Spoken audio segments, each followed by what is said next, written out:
Yo, what's up? Welcome back to Technology Tutorials. How are you all? Today we are going to learn about scale to fit. It's not very important, but I also show you a background option. Page setup group is not very important. I will show you background option because it is slight important or not. Slight important, not is not more important than it.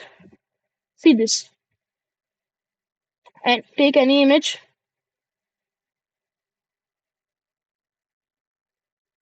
I have not logged in Bing. Take any of the image you can using this, and this is not very important because in the insert tab there is option pictures, which is important and useful for this. Now background, here we will see scale to fit. uh, I have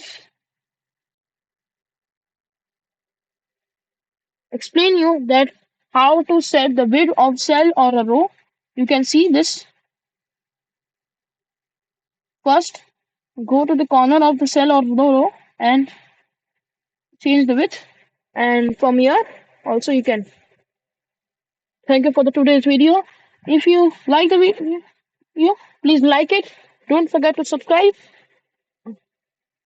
We will back in next video for this.